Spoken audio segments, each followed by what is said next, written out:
Salut à tous, c'est Analyste, on se retrouve pour le débrief du match Betis FC Barcelone, victoire du Barça 2-1 sur la pelouse du Betis Séville, victoire logique, méritée, contrairement aux autres victoires avec un but d'écart qu'on a pu avoir les trois dernières en Liga, celle-ci est clairement maîtrisée, voilà, elle est maîtrisée. Le Betis, c'est une équipe qui est compliquée à jouer. Aller gagner là-bas, c'est quelque chose de. C'est pas donné à tout le monde, même si le Betis a. On en parlera un petit peu après, mais dans la production, c'était le néant.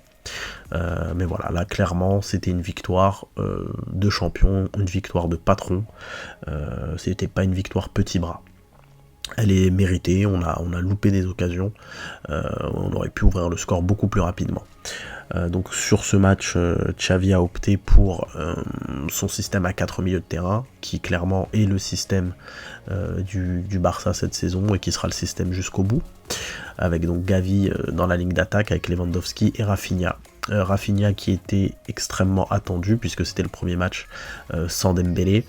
Rafinha qui a mine de rien répondu présent en tout cas dans les stats, puisque Rafinha, même s'il n'est pas exceptionnel dans le jeu et qu'il a du déchet etc, qui est aussi lié à son manque de confiance, dont j'ai déjà parlé par rapport à sa gestion tout au long de la saison, il a une qualité qu'on peut pas lui retirer, c'est que il stat, voilà.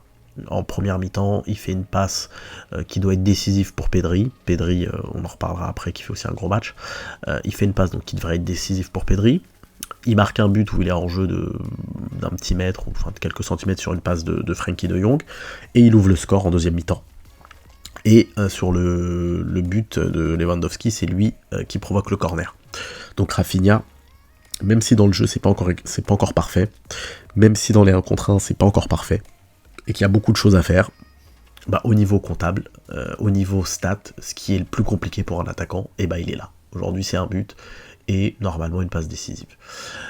Donc plutôt satisfait, même si évidemment c'est pas Dembélé, voilà, c'est pas Dembélé, la vitesse de Dembélé, la percussion de Dembélé, elle a quand même manqué, même si de l'autre côté avec Baldé on a quand même un joueur extraordinaire sur le côté gauche, c'est lui d'ailleurs qui fait la passe décisive sur le premier but, où il part en percussion en 1 contre 1, ce qu'aucun autre latéral du club ne pourrait faire. Alba aurait pas pu faire ce qu'il a fait, puisqu'il fallait déborder avec le ballon. Alba est très bon quand on le lance dans la course, mais quand il faut balle au pied percuté, c'est pas trop ça. Au niveau des satisfactions individuelles, on a évidemment Pedri qui se promène comme d'habitude dans son jardin. Voilà, tout a l'air facile, pas de perte de balle, enfin bref, c'est Pedri. Busquets qui peut clairement jouer jusqu'à 40 ans dans un milieu à 4 en Liga, je précise, en Liga, il peut jouer jusqu'à 40 ans. Le rythme de la Liga, en tout cas le rythme actuel de la Liga, ça lui va comme un gant, parce qu'aujourd'hui la Liga, très clairement, c'est un championnat, et je pense que c'est aussi pour ça que quand on va en Coupe d'Europe, on se mange des fessées, des raclés, c'est que le rythme en Liga, il est...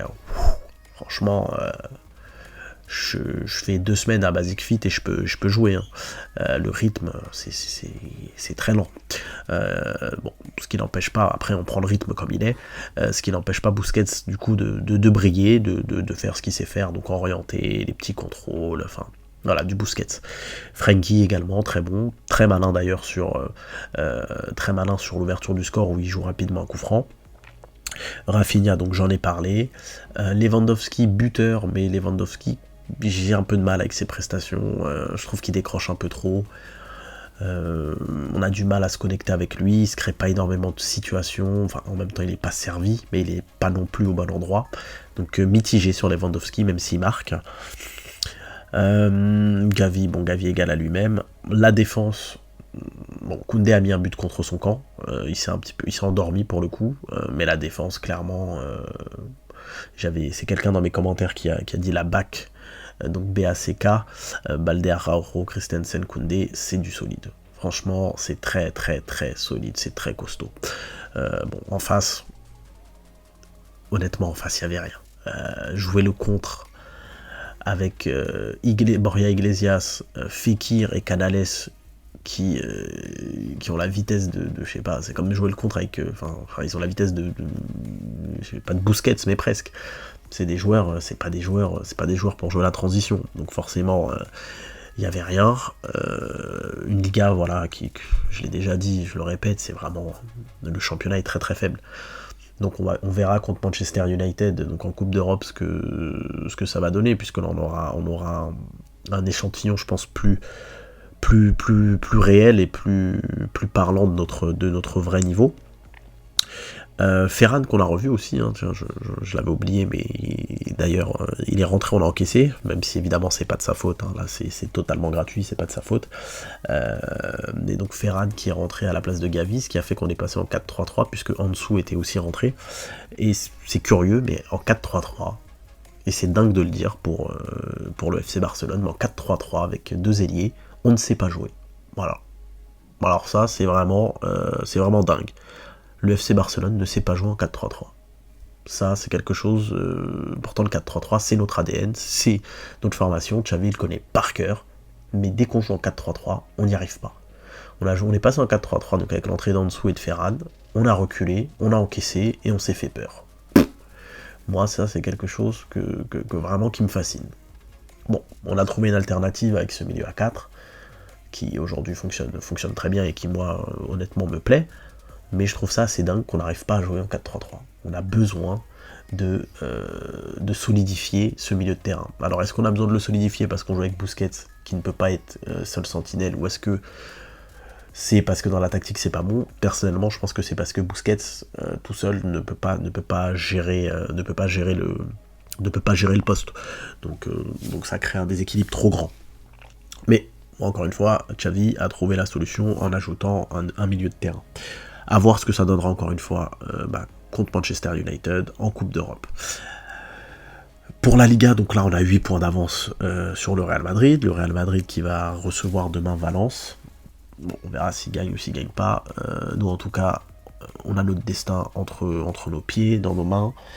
Si on gagne nos matchs, on va la gagner, hein, cette Liga. Il n'y a pas de raison. Personnellement, quand je vois le niveau de l'opposition, je me dis qu'on va pas perdre beaucoup de points. L'équipe est très très très concentrée. Elle veut cette Liga-là. Alors évidemment, il reste encore énormément de matchs, puisqu'on n'est qu'à la moitié, hein, on n'est qu'à la 19e journée. Il reste énormément de matchs, mais on est bien parti. Voilà, on est bien parti. Il va falloir tenir le cap.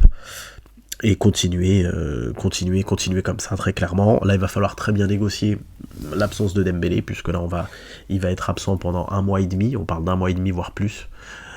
Donc là, il va falloir vraiment bien gérer cela, parce que on a quand même eu un manque aujourd'hui de sa vitesse. Voilà, sa profondeur, sa percussion nous a quand même manqué, même si, encore une fois, Rafinha a fait un match très intéressant. Donc voilà, dites-moi vous dans les commentaires ce que vous avez pensé du match. Est-ce que vous êtes optimiste pour le reste de la saison ou pas? Ce que vous avez pensé des performances individuelles, notamment Rafinha qui avait pas mal de pression et qui se faisait pas mal bâcher sur Twitter avant son but. Ce que vous avez pensé du match, du rythme, ce que vous pensez du niveau global de la Liga, de ce que vous voyez depuis quelques matchs. Voilà, on se retrouve très bientôt pour une prochaine vidéo. Merci de m'avoir écouté. À très vite.